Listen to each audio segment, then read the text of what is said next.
इस्लाम दुनिया का दूसरा सबसे बड़ा धर्म अल्लाह को एकमात्र ईश्वर और हजरत मोहम्मद साहब को उनका आखिरी पैगंबर मानता है।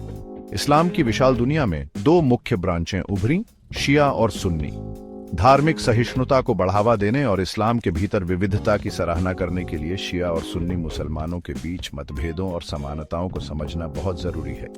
ये लेख शिया सुन्नी विभाजन के ऐतिहासिक संदर्भ में तल्लीन करता है, उन प्रमुख घटनाओं और हस्तियों की पड़ताल करता है जिन्होंने उनकी अलग पहचान को आकार दिया। अपनी साझा इस्लामी नींव के बावजूद शिया और सुन्नी मुसलमानों ने अलग अलग धार्मिक व्याख्याएं और प्रथाएं विकसित की हैं। ये मतभेद हालांकि कभी कभी छोटे लगते हैं, इस्लामी इतिहास पर गहरा प्रभाव डालते हैं और आज भी मुस्लिम दुनिया को आकार देते हैं।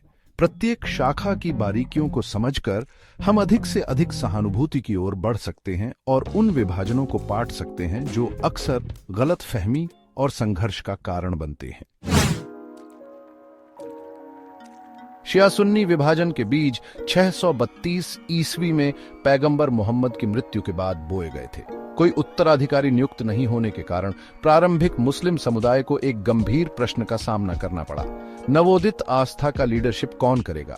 लीडरशिप के इसी प्रश्न ने एक ऐसी बहस को जन्म दिया जिसने इस्लामी इतिहास को हमेशा के लिए बदल दिया। एक समूह जिसे बाद में सुन्नी मुसलमानों के रूप में जाना जाने लगा, ने पैगंबर के साथियों में से चुने गए नेता की वकालत की। उनका मानना था कि सबसे सक्षम व्यक्ति, चाहे उसका खून का रिश्ता कुछ भी हो, को समुदाय का मार्गदर्शन करना चाहिए। इस समूह ने अंततः पैगंबर के करीबी साथी और ससुर अबू बकर को पहले खलीफा के रूप में चुना। इस्लाम के प्रारंभिक इतिहास में निहित शिया सुन्नी विभाजन धार्मिक और व्यावहारिक दोनों तरह के मतभेदों को समाहित करता है। इस्लाम के बुनियादी सिद्धांतों जैसे कि एक ईश्वर में विश्वास, कुरान को ईश्वरीय रहस्योद्घाटन और पैगंबर मोहम्मद को अंतिम दूत के रूप में साझा करते हुए शिया और सुन्नी मुसलमान कुछ सिद्धांतों और प्रथाओं की अपनी व्याख्याओं में भिन्न है।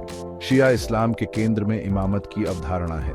यह विश्वास की लीडरशिप पैगंबर मोहम्मद से उनके चचेरे भाई और दामाद अली इब्न अबी तालिब और उनके वंशजों के माध्यम से उतरना चाहिए। शिया मुसलमान अली और उनके 11 उत्तराधिकारियों, जिन्हें इमाम के रूप में जाना जाता है, को दैवीय रूप से नियुक्त मार्गदर्शक के रूप में मानते हैं, जिनके पास विशेष आध्यात्मिक ज्ञान और अधिकार है। उनका मानना है कि ये इमाम अचूक हैं और मानवता को आध्यात्मिक ज्ञान की ओर ले जाने में महत्वपूर्ण भूमिका निभाते हैं। समकालीन दुनिया में मुस्लिम समुदाय के भीतर और बाहर शांति और सहयोग को बढ़ावा देने के लिए शिया और सुन्नी मुसलमानों के बीच संबंधों को समझना महत्वपूर्ण है। जबकि ऐतिहासिक घटनाओं और धार्मिक मतभेदों ने उनकी अलग पहचान को आकार दिया है, उन साझा मूल्यों और आकांक्षाओं को आइडेंटिटी आवश्यक है जो उन्हें एकजुट करते हैं। अपने मतभेदों के बावजूद शिया और सुन्नी मुसलमान समान मूलभूत बिलीफों और प्रथाओं को साझा करते हैं। वे ईश्वर की एकता, कुरान को ईश्वरीय रहस्योद्घाटन और पैगंबर मोहम्मद को अंतिम दूत के रूप में मानते हैं। दोनों ब्रांचें इस्लाम के 5 स्तंभों विश्वास, प्रार्थना, दान, उपवास और तीर्थ यात्रा पर खरा उतरने का प्रयास करती हैं। समझ के पुलों के निर्माण और संवाद को बढ़ावा देने के लिए इन समानताओं को आइडेंटिटी महत्वपूर्ण है।